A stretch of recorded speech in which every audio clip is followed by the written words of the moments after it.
خوش آمدید کہتے ہیں آپ کو. سیگمنٹ آپ نے دیکھا, صراط مستقیم خاکہ آپ نے دیکھا بعنوان بے حسی, اور رضا داؤدانی صاحب قبلہ ہمارے ساتھ ہیں. مفتی اکمل صاحب بھی تشریف لے آئے ہیں, بس وہ ہمارے ساتھ ہوں گے بھی ایک منٹ میں انشاءاللہ. تو ایک تو یہ بتائیے گا, یہ ایک بے حسی ایک ایسا, یعنی اس خاکے میں اس طرح ہم نے دیکھا کہ جناب وہ ایک ڈاکٹر صاحب ہیں, وہ مریضوں کو بہت ایکسٹرا چارج کرتے ہیں, ضرور سے زیادہ چارج کرتے ہیں. اس کو بے حسی سے تعبیر کیا گیا ہے. اس کا کتنا زیادہ ضروری ہے؟ ہم اکثر کہہ رہے ہوتے ہیں جملہ نا کہ سوسائٹی بے حس ہو گئی ہے, انسینسٹیوٹی بہت زیادہ بڑھ گئی ہے. تو یہ ایک پوری سوسائٹی کے ڈاؤن فال کی ایک وجہ ہوتی ہے کہ جب سوسائٹی انسینسٹیو ہو جائے.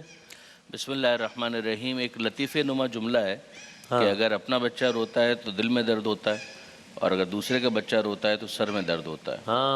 تو ایسا کیوں ہوتا ہے؟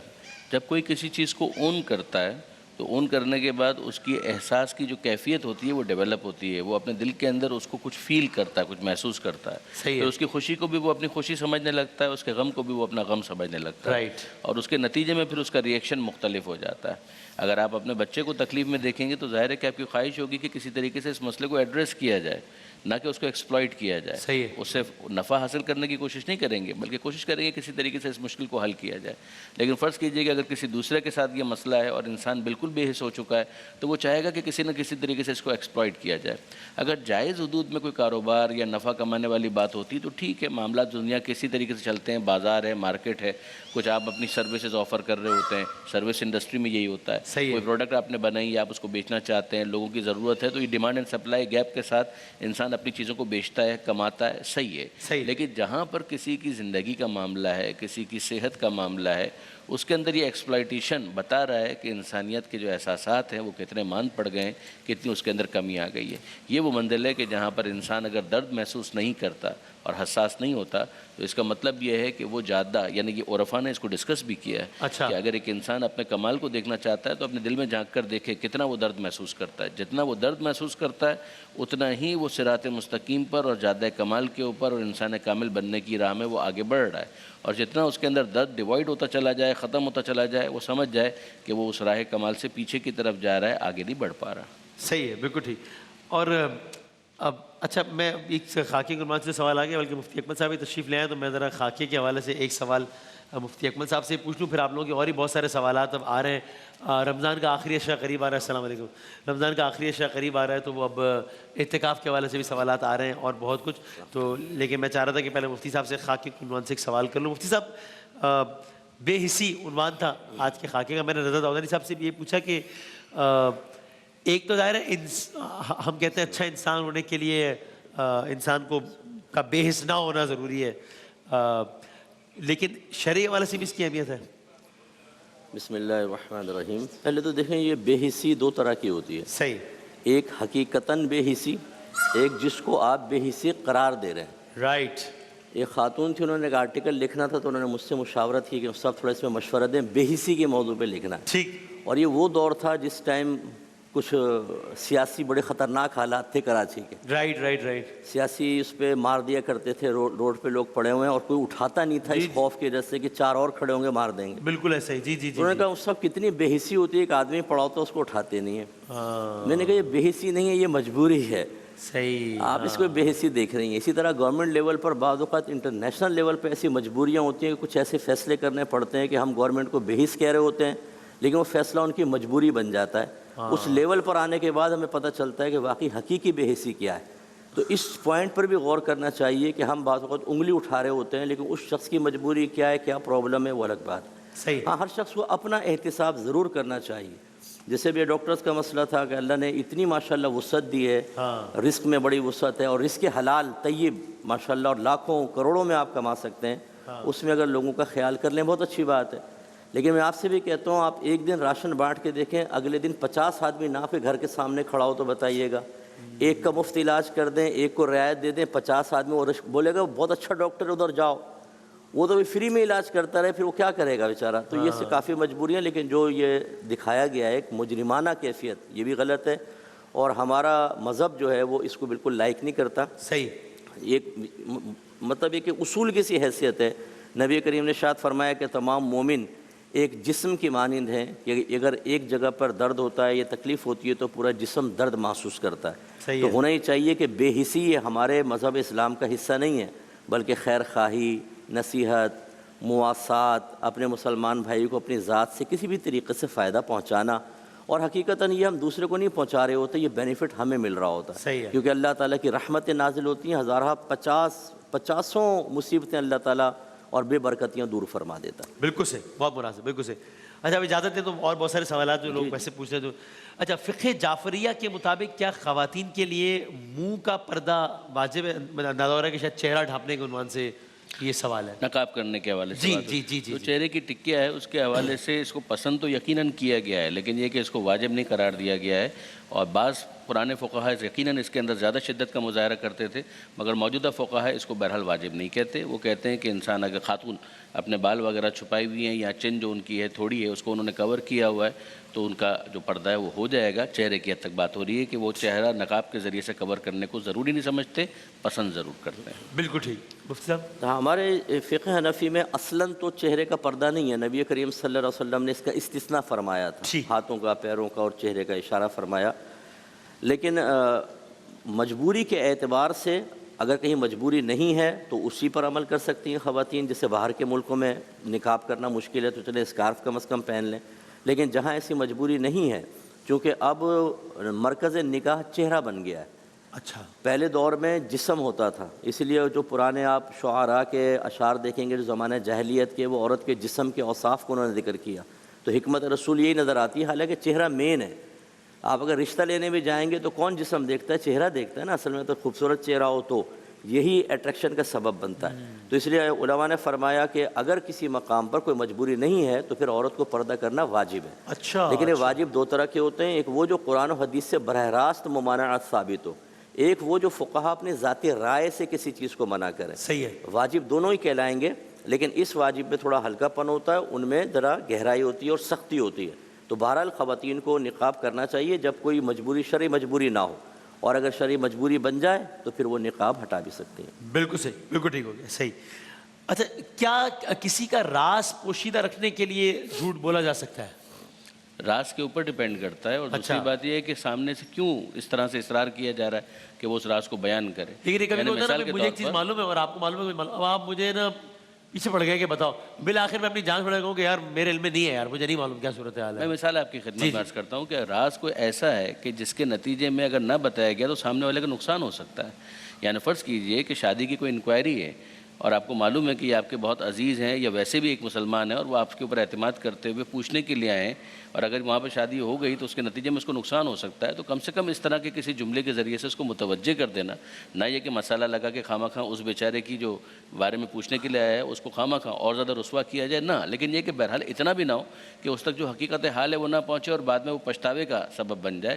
تو بعض ایسے موارد ہوتے ہیں کہ جہاں پر اس طرح کی انفارمیشن کو بڑے محتاط الفاظ کے اندر پاس آن کرنے کی اجازت ہوتی ہے۔ اسی طریقے سے مثال کے طور پر فرض کیجئے کوئی کاروبار کرنا چاہتا ہے کسی کے ساتھ اور آپ کا کوئی بہت برا تجربہ ہے، تو آپ اس برے تجربے کو صرف اس لیے شیئر کرنا چاہتے ہیں نیک نیتی کے ساتھ کہ ایسا نہ ہو کہ یہ بیچارہ جو ہے وہ اس نقصان کے اندر آ جائے گا، تو اس کی وجہ سے بھی آپ کو اگر یہ بتا رہے ہیں تو اس کو برا نہیں مانا جائے گا۔ لیکن یہ نہ ہو کہ انسان بس موقع ڈھونڈے کہ کسی نہ کسی طریقے سے اس گفتگو کو کہ جو اس کے پاس ایک امانت کے طور پر موجود تھی وہ دوسروں کے سامنے بیان کرتا چلا جائے، ایک مزہ لینے کے لیے، ایک سوسائٹی کے اندر ایک کیفیت کریٹ کرنے کے لیے، تو اس چیز کو تو ظاہر ہے کہ پسند نہیں کیا جائے گا۔ ٹھیک ہے، یہ تو راز ظاہر کرنے کا عنوان صاحب نے بتا دیا نا، لیکن یہاں پوچھے کہ راز پوشیدہ رکھنے کے لیے جھوٹ بولا جا سکتا ہے کہ میرے پاس ایک راز ہے کسی کو میں نہیں بتانا چاہ رہا ہوں، مجھے اصرار کر رہے ہیں تو میں یہ جھوٹ بول دوں کہ بھائی مجھے نہیں معلوم کیا حقیقت کیا ہے۔ نہیں، اس کے مقابلے میں تو بہتر یہ ہے کہ آپ مجھ سے پوچھ کیوں رہے ہیں، کیوں آپ اتنا اصرار کر رہے ہیں کہ میں اس بارے میں آپ سے بات کروں۔ ٹھیک ہے، یعنی اس کو تو بالکل کیٹیگوریکلی کہا جا سکتا ہے کہ آپ اصرار نہ کریں، کسی کی پرائیویٹ بات ہے، آپ کیوں پوچھنا چاہتے ہیں، آپ منع کریں۔